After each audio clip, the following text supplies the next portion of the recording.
అభిమాన నాయకుడు నారా చంద్రబాబు నాయుడు గారి తరపున హృదయపూర్వకమైనటువంటి నమస్కారాలు తెలియజేస్తున్నాను. తెలుగుదేశం పార్టీ చరిత్రలో, ఆంధ్రప్రదేశ్ చరిత్రలో ఈ రోజు గుర్తుంటూ పోతుందని చెప్పి మీ అందరికీ తెలియజేస్తున్నాను. నారా లోకేష్ బాబు గారు 400 రోజులు 4000 కిలోమీటర్లు పాదయాత్ర చేయవలసినటువంటి అవసరం లేదు. నారా లోకేష్ గారు పుట్టినప్పటికే ఆయన తాత విశ్వవిఖ్యాత నట సార్వభౌముడు నందమూరి తారక రామారావు గారు ముఖ్యమంత్రి గారు. ఆయన తండ్రి దేశ రాజకీయాలలో, ఆంధ్రప్రదేశ్ రాజకీయాలలో చక్రం తిప్పినటువంటి మహానుభావుడు. అటువంటి వారికి వారసత్వంగా వచ్చి రాజకీయాలు చేయాలనుకోవడం లేదు. ఒక తపనతో, ఒక ఆవేదనతో పుట్టి పెరిగినటువంటి ఆంధ్రప్రదేశ్ రాష్ట్రం, తెలుగు ప్రజలు ఎంత అన్యాయానికి గురవుతుంటే, అక్రమాలకు గురవుతుంటే, సమాజానికి ఉపయోగపడినటువంటి మహిళలు నడి రోడ్డు మీద అవమానానికి గురవుపోతుంటే చూసి వార్వలేక కష్టమైనా సరే భార్య భర్తలను విడిచిపెట్టి తల్లిదండ్రులను దూరమై ఈరోజు మన కోసం, మన భవిష్యత్తు కోసం, తెలుగు యువత యొక్క భవిష్యత్తు గురించి ఇటువంటి సాహసోపేతమైనటువంటి నిర్ణయం తీసుకున్నాడు.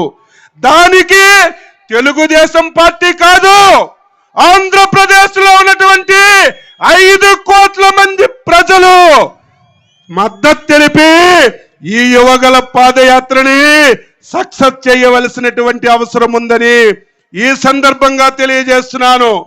స్వతంత్ర భారతదేశంలో ఆంధ్రప్రదేశ్ రాష్ట్రం ఏర్పడిన తర్వాత ఎన్నో పార్టీలు వచ్చాయి, ఎంతో మంది ముఖ్యమంత్రులు వచ్చారు.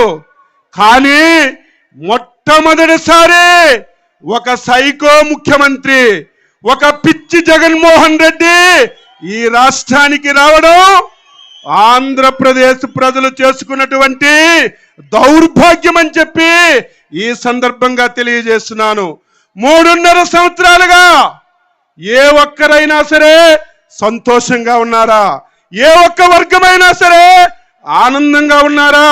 ప్రతిరోజు ఈ 3.5 సంవత్సరాల నుంచి నిద్ర లేనటువంటి రాత్రులు గడిపాం. ఎప్పుడు ఈ మూర్ఖుడు మన పైన పడతాడు, ఎప్పుడు ఈ సైకో మన జీవితాలతో ఆడుకుంటాడని 3.5 సంవత్సరాల నుంచి మనం పోరాటం చేస్తున్నాం. పోరాటం అంతిమముకు వచ్చింది. ఈరోజు సైకో జగన్మోహన్ రెడ్డికి సరైనటువంటి మొగుడు మన యువ నాయకుడు లోకేష్ బాబు గారని చెప్పి ఈ సందర్భంగా తెలియజేస్తున్నాను. ఈరోజు లోకేష్ బాబు గారు వారసత్వంతో రాలేదు. రాష్ట్ర పటిష్టతను, రాష్ట్ర భవిష్యత్తుని తిరగరాయాలని నాయకుడిగా వస్తున్నాడు. నేనేదో ఆయనకు పొగడాలని కాదు. మీ అందరికీ తెలుసు, గత ప్రభుత్వంలో చంద్రబాబు నాయకత్వంలో పంచాయతీరాజ్ మంత్రిగా పనిచేశాడు. ఈరోజు ఆంధ్రప్రదేశ్ రాష్ట్రంలో జగన్మోహన్ రెడ్డి నియోజకవర్గంతో పాటు 175 నియోజకవర్గాల్లో 20,000 కిలోమీటర్లు సిమెంట్ రోడ్లు, తారు రోడ్లు వేశారంటే లోకేష్ బాబు గారు. ఈరోజు రాత్రి LED బల్బులు వెలుగుతున్నాయంటే లోకేష్ బాబు గారు.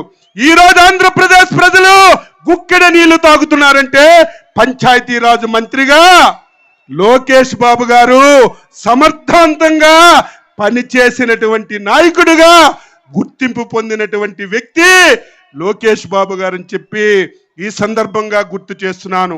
అయితే ఈరోజు ఒక సైకోతో పోరాటం చేస్తున్నాం. ఎన్ని అవస్థలు పెట్టారు, అందరిపైన కేసులు పెట్టాడు. లోకేష్ బాబు పైన లేనటువంటి మచ్చలేనటువంటి నాయకుడికి అవినీతి అందగట్టాలని చేస్తే ఈ దేశంలో ఛాలెంజ్ చేసినటువంటి నాయకుడు, దమ్మున్నటువంటి మునగాడు, ఒరే జగన్మోహన్ నీకు దమ్ముంటే ధైర్యం ఉంటే నేను అవినీతి చేస్తే ప్రభుత్వం నీ దగ్గర ఉంది, నిరూపించుకోని ధైర్యంగా సవాలు విసిరినటువంటి నాయకుడు జగన్మోహన్ రెడ్డి. ఆ సవాలుని సేకరించినటువంటి పరిస్థితి కూడా లేదు. జగన్మోహన్ రెడ్డి, ఆ రకంగా నువ్వు సవాలు విసరగలవా? నేను అవినీతి చేయలేదని, నేను ఈ రాష్ట్రాన్ని దోచుకోలేదని ఈ రోజు నువ్వు సవాలు విసిరినటువంటి పిరికి పందవని చెప్పి ఈ సందర్భంగా తెలియజేస్తున్నాను. అయితే మనందరం ఆయన అడుగులో అడుగు వేయాలి. ఈరోజు జగన్మోహన్ రెడ్డి ఎన్నికల ముందు అనేక హామీలు ఇచ్చాడు. ముఖ్యంగా యువతకి మోసం దగా చేశాడు. ప్రతి యువత నడుం బిగించి జగన్మోహన్ రెడ్డికి, వారి పార్టీకి బంగాళాఖాతంలో కలిపినంత వరకు అలుపెరగకుండా పోరాటం చేయాలని ఈ సందర్భంగా మీ అందరికీ కూడా తెలియజేస్తూ, సమయం చాలా తక్కువ ఉంది. ఈరోజు 5 కోట్ల మంది ప్రజలు ఒకవైపు పోరాటం చేస్తున్నారు. సైకో జగన్ ఒకవైపు పోరాటం చేస్తున్నాడు. 5 కోట్ల మంది ప్రజలు గెలుస్తారో, సైకో జగన్ గెలుస్తాడో ఈరోజు ప్రజలు నిర్ణయించుకోవాలి. మాట్లాడితే 175 నియోజకవర్గాలు గెలుస్తానంటాడు. చంద్రబాబు గారికి అతి ఇష్టమైనటువంటి, మీరు ఆరాధ్యంగా భావించినటువంటి కుప్పం నియోజకవర్గంలో సిచ్చు పెట్టి ప్రశాంతంగా ఉన్నటువంటి ఈ నియోజకవర్గంలో తగాయిదాలు పెట్టి రాజకీయ లబ్ధి పొందాలనుకున్నాడు. అయ్యా జగన్మోహన్ రెడ్డి, కుప్పం ప్రజలు అమాయకులు కానీ నీ భరతం పట్టడానికి ధైర్యం ఉన్నటువంటి, సిద్ధంగా ఉన్నటువంటి ప్రజలని చెప్పి మీ అందరికీ ఈ సందర్భంగా తెలియజేస్తూ, నేను మొదటి నుంచి చెప్తున్నాను, రేపు ఎప్పుడు ఎన్నికొచ్చినా సరే ఆంధ్రప్రదేశ్ రాష్ట్రంలో తెలుగుదేశం పార్టీ 160 స్థానాలతో విజయం సాధిస్తుంది. ఈ రోజు నేను చెప్తున్నాను, మీరు రాసుకోండి, చంద్రబాబు నాయుడు ముఖ్యమంత్రి అవుతాడు.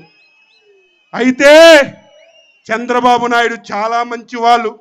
అధికారం లేనప్పుడు నేను అన్నీ చేస్తాను, కార్యకర్తలకు అండగా ఉంటామని చెప్తారు. చంద్రబాబు నాయుడు గారు బాధపడినా నేను భయపడను. ఎందుకంటే అధికారంలోకి వచ్చిన తర్వాత మనందరికీ వదిలేసి అధికారుల మీద పడి మనకి చాలా ఇబ్బందులకు గురి చేశారు. కానీ మన లోకేష్ బాబు గారు చంద్రబాబు నాయుడు లాంటి నాయకుడు కాదు. నేను ఈరోజు యువగలం సభ నుంచి ఎవరైతే 3.5 సంవత్సరాల్లో తెలుగుదేశం పార్టీ కార్యకర్తలకి ఇబ్బంది పెట్టారో తాత తీసి తోలు వలిసి ఈరోజు తెలుగుదేశం పార్టీ కార్యకర్తలకి అంకితం చేస్తామని ఈ సందర్భంగా తెలియజేస్తున్నాను.